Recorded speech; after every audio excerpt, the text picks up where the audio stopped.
So I grew up going to church every Sunday with my family, and when I got to be in about like high school, they started kind of losing interest in going to church every single Sunday, although I was still gung-ho about it. At the same time, I was questioning my religion, the existence of God, the validity of the Bible, a whole bunch of different things.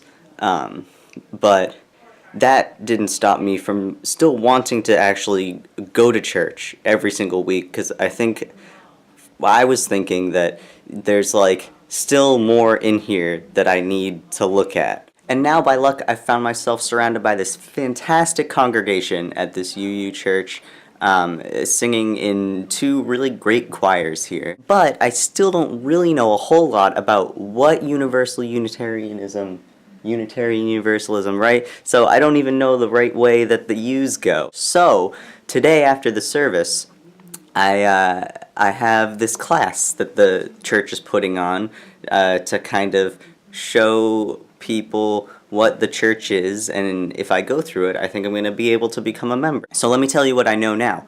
Basically, the UU church is not a specific type of religion. It's like people of a whole bunch of religions coming together in one space as one congregation. But there's no obligation to really like believe any specific religion. Like lots of people who are atheists go here too. And that's kind of all I know. I think it was like created in America at some point in the past like couple hundred years. That's basically it. So hopefully I'm gonna learn more at this class, and then I'll tell you what I learned. Okay, see you then.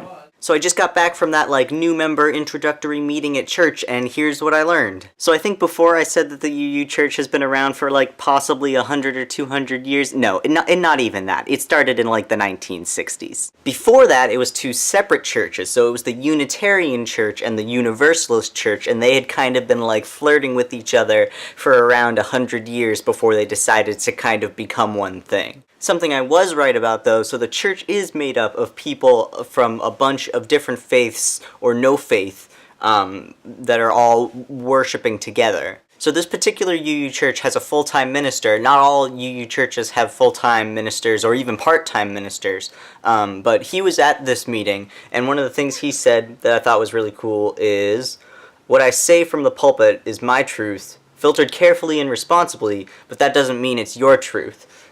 So he was basically saying that everyone in the congregation is going to have their own views about things, and that's like really great and important, and it really like wouldn't be a UU church without that disagreement. But like despite our different belief systems, we all kind of come to similar conclusions about how we should behave in the world, and like that's the important part. So at the end of the meeting, they passed around a book that we could sign if we wanted to become official members, and I did. Alright, the question of the day is, what are some of your fears in regards to being trans? Well, before I started hormones, I was afraid that I would regret it, but that hasn't happened at all. It has actually been the best decision that I've made in my whole life.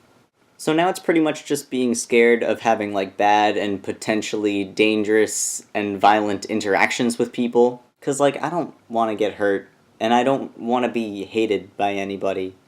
But we'll see. So far, so good, I guess. Alright, I'm heading down to Lowell now. It is the last day of Humans vs. Zombies, so I'm gonna be going to do that. But I will see you tomorrow. Bye!